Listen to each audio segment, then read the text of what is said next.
Good morning students. Last time पे अपन ने photosynthetic pigments complete कर लिए और मैकेनिज्म ऑफ फोटोसिंथेसिस स्टार्ट किया था।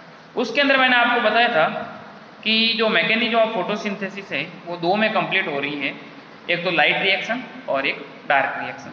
लाइट रिएक्शन मैंने आपको कहा था कहाँ संपन्न होती है, क्लोरोप्लास्ट के अंदर जो ग्रेना वाला पार्ट होता है वहाँ पर लाइट रिएक्शन कंप्लीट होती है। ओके, अब ध्यान देना, लाइट रिएक्शन के बारे में अपन डिटेल से पढ़ रहे हैं। फोटोसिंथेसिस के अंदर मैंने दो बताए थे, एक तो लाइट रिएक्शन बताई थी और एक डार्क रिएक्शन। लाइट रिएक्शन जो क्लोरोप्लास्ट के ग्रेना वाले पार्ट के अंदर होती है, उनकी जो सबसे पहले मेन जो रिएक्शंस है उनके बारे में बताऊंगा। इसके अंदर देखो बेटा, फर्स्ट पॉइंट है absorption of light and excited of chlorophyll molecule. क्या मतलब हुआ कि प्रकाश का अवशोषण एवं पर्णहरित अणु का उत्तेजित होना। अब ध्यान देना बेटा, इसके अंदर जैसे जो फर्स्ट पॉइंट है अपना, फर्स्ट पॉइंट क्या हो गया कि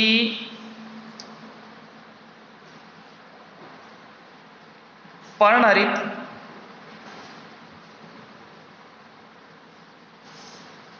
अणु द्वारा प्रकाश ऊर्जा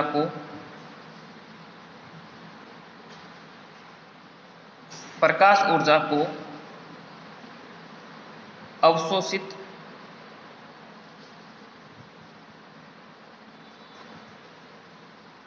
करना। ध्यान देना बेटा, अब इसके अंदर जैसे मान लीजिए क्लोरोफिल मॉलिक्यूल पर्णहरित, क्लोरोफिल ये जैसे इसकी नॉर्मल स्टेज होगी, नॉर्मल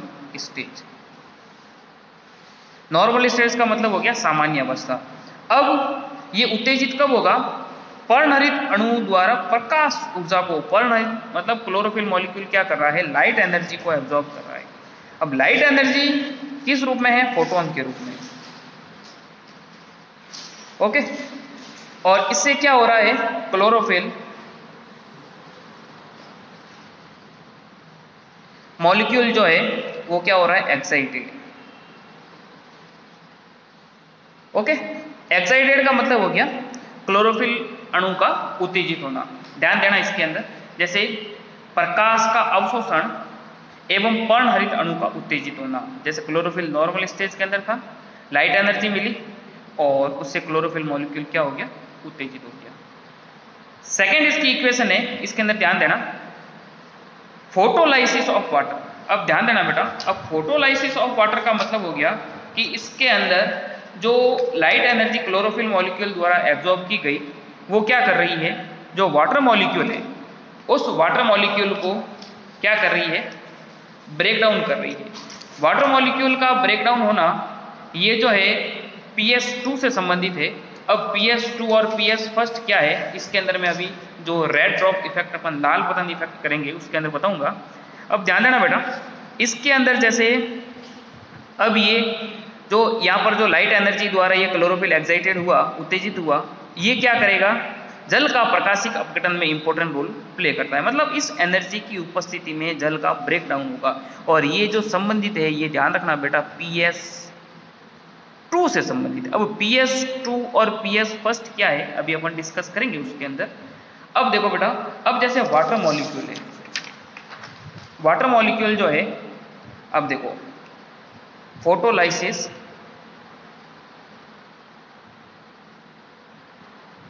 ऑफ वाटर, कहने का मतलब जल का प्रकाशिक अपघटन। अब H2O वाटर मॉलिक्यूल जो है, अब ध्यान देना, इसके अंदर हाइड्रोजन कितने हैं, 2, तो साथ ही साथ 2 hydrogen ion plus 2 electron plus oxygen कितना, 1 है, ये ऑक्सीजन रिमूव हो गई। अब ऑक्सीजन का एक परमाणु बन रहा है। अब ध्यान देना बेटा, प्रकाश संश्लेषण अभिक्रिया के अंदर मैंने आपको बताया था कि जल के 12 अणु काम आते हैं। अगर जनरल फोटोसिंथेसिस की मैं अगर इक्वेशन लिखूं, ध्यान देना, CO2 प्लस H2O क्या बनेगा, C6H12O6 plus water plus oxygen. यहां पर वाटर के जो है 12 मॉलिक्यूल काम आ रहे हैं। कितने काम आ रहे हैं, 12। अब ये 12 मॉलिक्यूल क्यों काम आ रहे हैं, इधर ध्यान देना बेटा। ये एक फोटोसिंथेसिस की इक्वेशन है, प्रकाश संश्लेषीय अभिक्रिया है, फोटोसिंथेसिस रिएक्शन। अब इधर ध्यान देना, यहां पर वाटर के जो 12 मॉलिक्यूल काम आ रहे हैं। अब एक वाटर मॉलिक्यूल से एक ऑक्सीजन परमाणु रिमूव हो रहा है। जनरली अपन देखते हैं कि ऑक्सीजन हमेशा द्विपरमाणविक होती है, O2। तो एक ऑक्सीजन परमाणु के लिए एक जल का अणु चाहिए, तो ऑक्सीजन हमेशा द्विपरमाणविक होती है। तो वाटर मॉलिक्यूल कितने चाहिएंगे, 2। अब 2 वाटर मॉलिक्यूल लगाऊंगा तो क्या होगा, 2H2O इज इक्वल टू क्या बनेगा, 4 हाइड्रोजन आयन प्लस 4 इलेक्ट्रॉन, और साथ ही साथ या तो 2O लिखो या फिर O2 कर लो। अब एक ऑक्सीजन परमाणु के निर्माण के लिए, ऑक्सीजन के एक अणु के निर्माण के लिए 2 जल के अणु चाहिए। तो यहां पर ऑक्सीजन कितनी निकल रही है बेटा, ऑक्सीजन ध्यान रखना। अब जैसे यहां पर 12 वाटर मॉलिक्यूल काम आ रहे हैं ना, तो जैसे 12 वाटर मॉलिक्यूल, हाइड्रोजन कितने 24 हो गए, तो 12 और ये 12 और 6 दू 12 और 12 24 हो गए। कार्बन यहाँ कितने 6 है, यहाँ कार्बन 1 है, ये 6 हो गए। ओके, वाटर मॉलिक्यूल देखो 6 दू 12 और 12 24, यहाँ पर 6 और 6 12 और ये 6 दू 12 और 12 24। यहाँ ऑक्सीजन कितनी निकल रही है, ऑक्सीजन के 6 अणु, जबकि ऑक्सीजन के एक अणु के निर्माण के लिए अपन को वाटर मॉलिक्यूल चाहिए 2। तो 6 अणु ऑक्सीजन के निर्माण के लिए वाटर मॉलिक्यूल कितने चाहिए, 12। इस तरीके से ये जो है, अब देखो ध्यान रखना बेटा, ये सवाल भी पूछते हैं कि फोटोसिंथेसिस क्रिया के अंदर जल के 12 अणु क्रियाधार के रूप में काम आते हैं, क्यों। तो ये जो है ध्यान रखना बेटा, एक ऑक्सीजन अणु के निर्माण के लिए 2 वाटर मॉलिक्यूल चाहिए, जबकि फोटोसिंथेसिस के अंदर टोटल 6 ऑक्सीजन के अणु इवॉल्व हो रहे निकलते हैं। तो 6 के लिए कितने जल के अणु चाहिए, 12। और ये जो है PS2 से संबंधित है, ठीक है। ये मैं PS फर्स्ट और PS सेकंड क्या होता है आगे वाले वीडियो के अंदर अपन डिस्कस करेंगे। इसके बाद देखो बेटा, फॉर्मेशन ऑफ NADPH प्लस H-आयन, कहने का मतलब NADPH प्लस H-आयन का निर्माण। अब NADPH प्लस H-आयन ये संबंधित है PS फर्स्ट से, PS फर्स्ट और PS सेकंड साथ में आप नोट डाउन करते रहना। मैं आपको बता दूंगा PS फर्स्ट और PS सेकंड क्या है अभी आगे वाले 5वें पॉइंट के अंदर। PS फर्स्ट के अंदर क्या होता है, एक एंजाइम होता है जिसका नाम है NADP रिडक्टेज। ये NADP रिडक्टेज क्या करता है कि ये जो NADP प्लस है, इस NADP प्लस को रिड्यूस कर देता है NADPH प्लस H-आयन के अंदर। अब ध्यान रखना बेटा, यहाँ पर ये 4 हाइड्रोजन आयन कहाँ से आए, ये 4 हाइड्रोजन आयन आ रहे हैं यहाँ से। ये मैं जब PS फर्स्ट और PS सेकंड करवाऊंगा उसके अंदर बताऊंगा, कंप्लीटली अपन डिस्कस करेंगे उसके अंदर कि यहाँ पर ये जो 4 हाइड्रोजन आयन है, ये हाइड्रोजन आयन आ रहे हैं जल का जो प्रकाशिक अपघटन में जो हाइड्रोजन आयन बन रहे हैं ना, वो यहाँ पर काम करके एनर्जी का निर्माण करते हैं। ओके, इसके बाद में फोटोफॉस्फोराइलेशन या इसको हिंदी में कहते हैं प्रकाश फास्फोरिलीकरण। प्रकाश फास्फोरिलीकरण के अंदर क्या होता है कि एटीपी सिंथेज, याद रखना बेटा, एक एंजाइम है जिसका नाम है ATP synthase. ATP synthase enzyme की उपस्थिति में एडिनोसिन डाइफॉस्फेट और इनऑर्गेनिक फॉस्फेट आपस में फ्यूज होकर के किसका निर्माण करते हैं, एटीपी यानी एडिनोसिन ट्राइफॉस्फेट का। और ये भी अपन जब साइक्लिक नॉन साइक्लिक फॉस्फोरिलेशन करेंगे उसके अंदर बताऊंगा आपको। ओके, इसके बाद में है अगला पॉइंट अपना red drop immersion effect and 2 pigment system. अब ध्यान देना बेटा, अब रेड ड्रॉप इमर्शन इफेक्ट और 2 पिगमेंट सिस्टम क्या है इसके अंदर देखो, देखिए आप सबसे पहले ध्यान देना रेड ड्रॉप। अब रेड ड्रॉप के अंदर ध्यान देना बेटा, रेड ड्रॉप, या इसको हिंदी में कहते हैं लाल पतन। लाल पतन का मतलब क्या हो गया? अब ध्यान देना बेटा, जैसे मैंने आपको बताया था नेचर ऑफ लाइट के अंदर की जो विजिबल स्पेक्ट्रम होता है वो 390 नैनोमीटर टू 760 नैनोमीटर। कहने का मतलब दृश्य प्रकाश जो होता है वो 390 से 760 नैनोमीटर तक का होता है। अब रेड ड्रॉप, रेड का मतलब है लाल से। अब होता क्या है कि जब प्रकाश संश्लेषण क्रिया के अंदर जो भी पादप है, जो भी वर्णक है, अगर उनको 680 नैनोमीटर से अधिक का प्रकाश दिया जाता है, क्या समझे?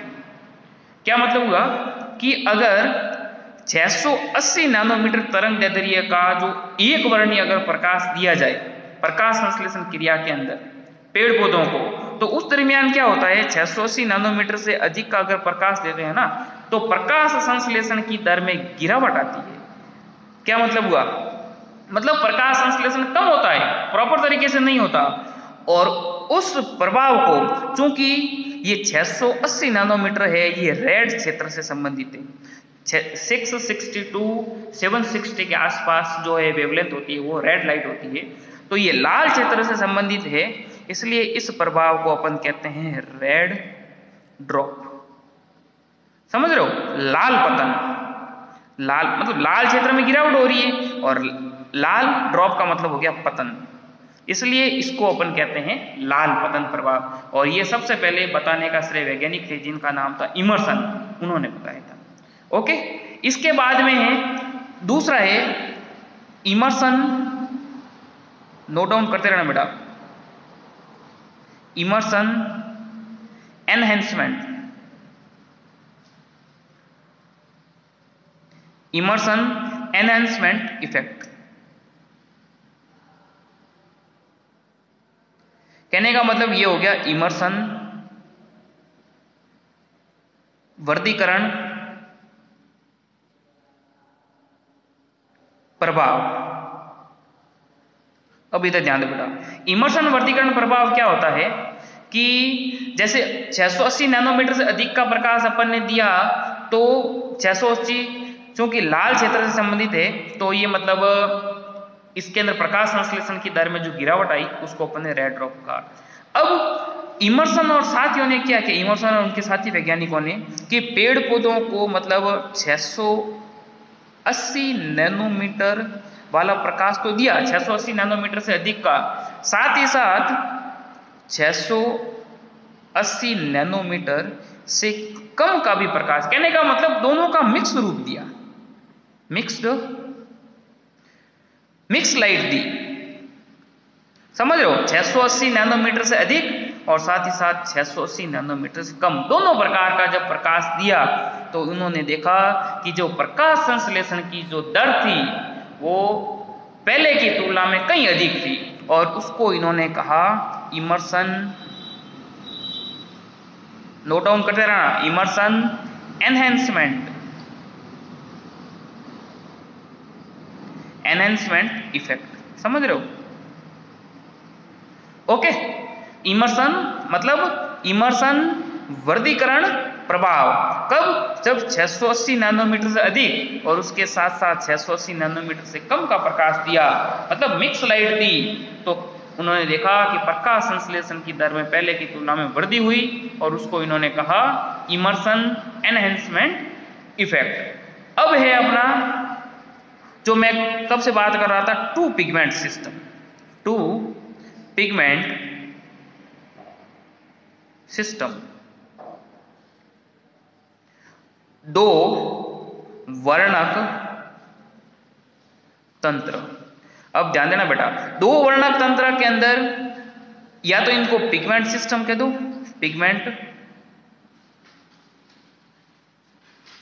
पिगमेंट सिस्टम फर्स्ट और पिगमेंट सिस्टम सेकेंड, या तो पिगमेंट सिस्टम कह दो या फिर इसको कहते हैं photo system, photo system first और दूसरा हो गया फोटो सिस्टम सेकेंड। अब फोटो सिस्टम फर्स्ट और सेकेंड है क्या? ये सब जो है ये इमर्सन वर्गीकरण प्रभाव था उन्हीं से आया है।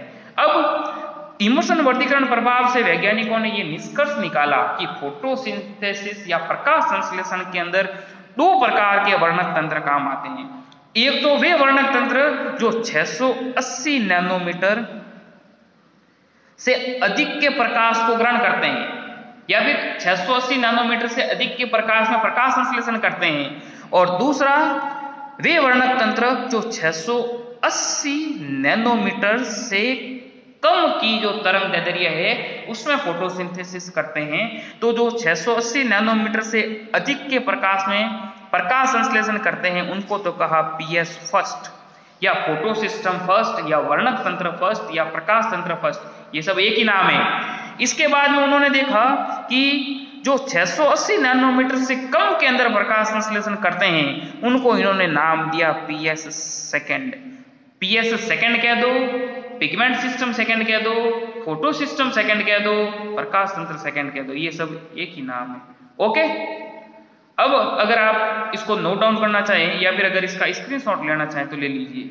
साथ साथ में अगर फिर भी अगर कोई समस्या है तो डाउट क्लास के अंदर आप लेके आ सकते हैं, अपन बैठ के उसको सॉल्व करेंगे। ओके, अब देखिए ये जो है इसके अंदर देखो जो मैंने आपको बताया कि जैसे रेड ड्रॉप जो था, रेड ड्रॉप इमर्सन इफेक्ट और टू पिगमेंट सिस्टम, इसके अंदर क्या था, रेड ड्रॉप 680 नैनोमीटर से अधिक प्रकाश दिया। और ये ध्यान रखना चूंकि पीएस फर्स्ट से संबंधित, अभी मैं बताऊंगा आपको पीएस फर्स्ट उसकी मैकेनिज्म मेरे को बतानी है। 680 नैनोमीटर का मतलब हो गया कि जो 680 नैनोमीटर से अधिक का जो प्रकाश है वो पीएस फर्स्ट से संबंधित है, और जो 680 नैनोमीटर से कम का प्रकाश है वो पीएस सेकंड से संबंधित है। अभी बताऊंगा पीएस फर्स्ट साइक्लिक प्रोसेस और इसके अंदर जो गिरावट आई इसको अपन ने कहा red drop.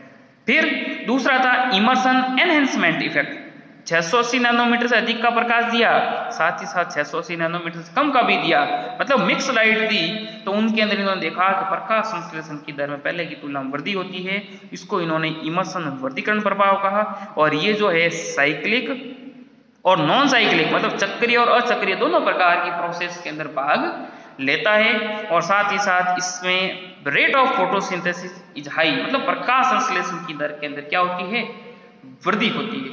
Okay, if you want to take screenshot of this video you can take it. अगर इसका स्क्रीनशॉट लेना चाहे तो ले लीजिए। ओके, अब देखो बेटा इसको आगे करते कंटिन्यू करते हैं। अब ध्यान देना, दो पिगमेंट सिस्टम जैसे मैंने आपको बताए, ये भी नोट डाउन करते रहो साथ में।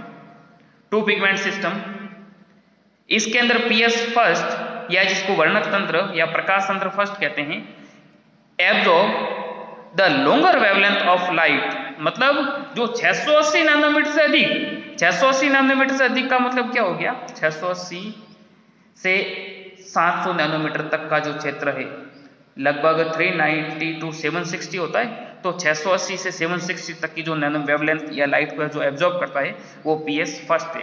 वे वर्णक तंत्र जो उच्च या बड़ी तरंग दैर्ध्य के प्रकाश का अवशोषण करते हैं। ओके, हो गया। इसके बाद में पीएस सेकंड जो है absorb the shorter wavelength of light which is 680 nanometer, मतलब 680 से कम का तो है पीएस सेकंड और 680 से अधिक का है वो पीएस फर्स्ट। और जनरली पीएस फर्स्ट के अंदर अपन जो रिएक्शन सेंटर होगा वो 700 नैनोमीटर तक की लाइट को एब्जॉर्ब करते हैं। ओके, 680 नैनोमीटर से अधिक ये ध्यान रखना। और पीएस सेकंड के अंदर 680 नैनोमीटर से कम, और इसके अंदर अपन जो पीएस सेकंड जो है उसमें रिएक्शन सेंटर होगा 680। ओके, ये हो गया पीएस फर्स्ट और पीएस सेकंड। अब जब फोटोसिंथेसिस की जो मैकेनिज्म है उसके अंदर ये 5 तो रिएक्शंस थी, अब इनके अंदर कभी कभार कुछ एक टेक्निकल टर्मिनोलॉजी है। एक आता है रिएक्शन सेंटर। रिएक्शन सेंटर का मतलब हो गया कि जो मेन पिगमेंट है उसका केंद्र बिंदु, जो मतलब अभिक्रिया में मेन पार्टिसिपेट करता है, जिसको अभिक्रिया केंद्र कहते हैं, वो हमेशा क्लोरोफिल ए होता है। याद रखना, चाहे पीएस फर्स्ट हो चाहे पीएस सेकंड हो, उसके अंदर रिएक्शन सेंटर क्या होता है, क्लोरोफिल ए। जैसे ये देखो normal mechanism of photo system है, इसके अंदर ये जो है ना ये क्लोरोफिल ए है, reaction centre chlorophyll A. Okay, इसके बाद में कुछ एक जो सहायक मॉलिक्यूल है जिनको अपन कहते हैं एंटीना मॉलिक्यूल, और ये एंटीना मॉलिक्यूल क्या होते हैं, याद रखना, सहायक वर्णक होते हैं। सहायक वर्णक। सहायक वर्णक के अंदर मैंने आपको बताया था कि जब प्रकाश संश्लेषण के अंदर मतलब 3 प्रकार के वर्णक काम आते हैं। क्लोरोफिल तो मेन है, उसके अलावा कैरोटीनॉइड्स, फाइकोबिलेंस, क्लोरोफिल बी, सी, डी, ये सब सहायक वर्णक होते हैं। तो क्लोरोफिल ए के द्वारा जो लाइट एब्जॉर्ब नहीं की जाती है वो मतलब इन सहायक वर्णकों के द्वारा एब्जॉर्ब की जाती है। ओके, तो ये हो गया इसके अंदर सहायक रिएक्शन सेंटर और एंटीना मॉलिक्यूल के अंदर याद रखना बेटा सहायक जो है वर्णक आते हैं। अब ध्यान देना बेटा, इसके अंदर मैं आपको बताना चाह रहा हूं कि जब जो सहायक वर्णक जो है वो फोटोन के रूप में जो लाइट एनर्जी को एब्जॉर्ब करते हैं और ये लाइट एनर्जी आखिरकार किसको देते हैं? क्लोरोफिल ए को। ओके, और क्लोरोफिल ए क्या करता है? इससे एक्साइटेड हो जाता है और एक्साइटेड होने से मतलब ऑक्सीकृत अवस्था में आ जाता है और इलेक्ट्रॉन त्यागता है, और ये इलेक्ट्रॉन जो ग्रहण करते हैं उनको कहते हैं प्राथमिक इलेक्ट्रॉन ग्रही, प्राइमरी इलेक्ट्रॉन एक्सेप्टर।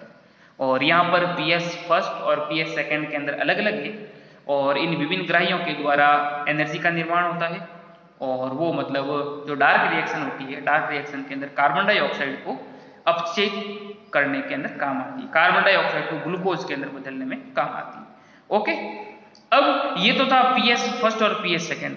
अब पीएस फर्स्ट और पीएस सेकंड के अंदर कुछ एक डिफरेंस है, डिफरेंस नोट डाउन कर लेना बेटा, ये भी पूछते हैं एग्जाम के अंदर। देखो देखिए, फर्स्ट क्या है डिफरेंस बिटवीन पीएस फर्स्ट और पीएस सेकंड? प्रकाश तंत्र प्रथम कह दो या वर्णक तंत्र प्रथम कह दो, एक ही बात है, कंफ्यूज नहीं होना है। प्रकाश तंत्र प्रथम और द्वितीय में अंतर। अब पीएस फर्स्ट क्या है?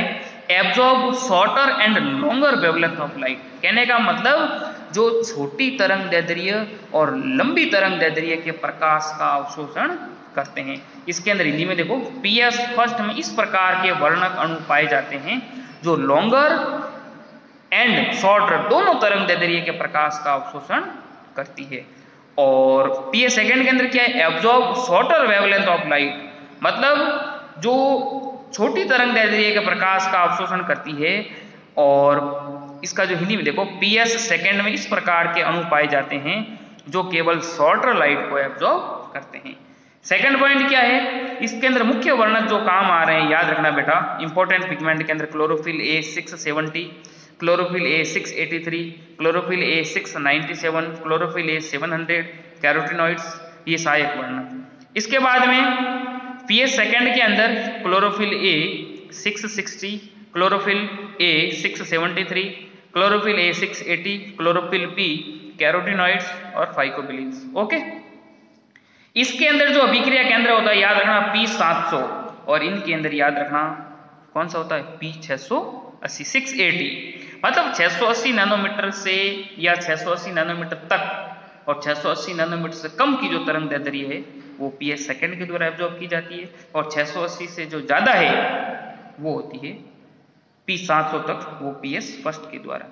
इसके बाद में पीएस फर्स्ट कहाँ उपस्थित होता है? PS first present outer surface of thylakoid. Thylakoid क्या है? थाइलेकोइड जो है क्लोरोप्लास्ट के अंदर जो ट्यूबुलर स्ट्रक्चर होता है जिसको थाइलेकोइड कहते हैं। थाइलेकोइड जब एक के ऊपर एक सिक्कों के ढेर के रूप में व्यवस्थित हो जाती है तो उसको ग्रेना कहते हैं, जहां प्रकाश संश्लेषण की प्रकाशिक अभिक्रिया संपन्न होती है। और पीएस सेकंड क्या है? प्रेजेंट कहाँ प्रेजेंट होता है? Inner side of thylakoid. Thylakoid की आंतरिक सतह पर, भीतरी सतह पर ये होता है और आउटर सरफेस के ऊपर ये होता है। जब ये थाइलेकोइड का अपन स्ट्रक्चर करेंगे, ये फिर आगे वाला मेरा जो वीडियो है उसके अंदर आप देखना, मैंने थाइलेकोइड का स्ट्रक्चर बना रखा है, उसके अंदर आपको जो है उसकी जो इमेज है उसके अंदर देख लेना, इस तरीके से बनाया हुआ है। ये जैसे थाइलेकोइड है मेम्ब्रेन, यहाँ पर जैसे पीएस फर्स्ट है, पीएस फर्स्ट, और इनर साइड की तरफ है पीएस सेकंड। इस तरीके ये बाहरी सरफेस पर होता है और ये भीतरी सरफेस पर। हो गया। इसके बाद में इसी को कंटिन्यू करते हैं, एक दो अंतर और है इसके अंदर। देखो देखिए, इसके अंदर जैसे पीएस फर्स्ट जैसे मैंने अभी आपको बताया कि कहां पर होता है? थाइलेकोइड की बाहरी सतह पर, और पीएस सेकंड जो है थाइलेकोइड की आंतरिक सतह पर होता है। अब फिफ्थ पॉइंट के अंदर नो इवॉल्व ऑफ ऑक्सीजन, ये ध्यान रखना बेटा, पीएस फर्स्ट के अंदर इस तंत्र में आणविक ऑक्सीजन मुक्त नहीं होती, और इस तंत्र में आणविक ऑक्सीजन, ये जो कंपटीशन एग्जाम होते हैं नीट वगैरह, उसके अंदर इस प्रकार के सवाल आते हैं कि जो ऑक्सीजन जो मॉलिक्यूल है वो पीएस फर्स्ट से मुक्त होती है या पीएस सेकंड से, तो इसका संबंध पीएस सेकंड से है, न कि पीएस फर्स्ट से। ओके, और लास्ट पॉइंट है इसका, PS first participate both cyclic and non cyclic process. अभी बताऊंगा आगे, जो साइक्लिक नॉन साइक्लिक मतलब इलेक्ट्रॉन ट्रांसपोर्ट चेन है वो दो में कंप्लीट होती है, एक तो चक्रीय और एक अचक्रीय प्रकाश फास्फोरिलीकरण, तो वो भी अपन करेंगे, उसके अंदर बताऊंगा आपको। ये 6 पॉइंट है, ये आपका कंफ्यूजन वहां दूर करूंगा। PS first participate both cyclic and non cyclic process, कहने का मतलब पीएस फर्स्ट जो है इलेक्ट्रॉन के चक्रीय तथा अचक्रीय दोनों प्रकार के प्रवाह में भाग लेता है। पीएस सेकंड जो है इलेक्ट्रॉन के केवल अचक्रीय प्रवाह में भाग लेता है। ओके, ये था इसके अंदर डिफरेंस, ये नोट डाउन कर लेना, और अगर स्क्रीनशॉट लेना चाहे तो ले लीजिए। इसके बाद अपन आगे वाला टॉपिक करते हैं, मैकेनिज्म ऑफ पीएस फर्स्ट, कहने का मतलब पीएस फर्स्ट और पीएस सेकंड क्रियाविधि कर रहे हैं। ओके, अब ध्यान देना बेटा, पीएस फर्स्ट और पीएस सेकंड की जो है मैकेनिज्म है उसके अंदर बता रहा हूं आपको। देखो देखें, पीएस फर्स्ट और पीएस सेकंड के अंदर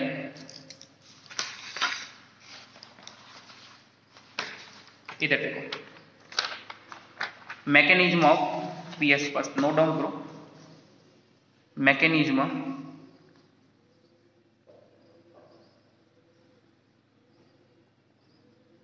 ऑफ पीएस फर्स्ट।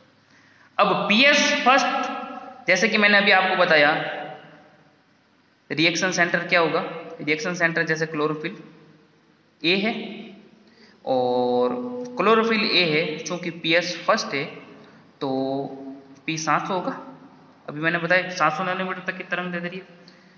और इसमें क्या होता है, जैसे ये यहां पर बना देते सन,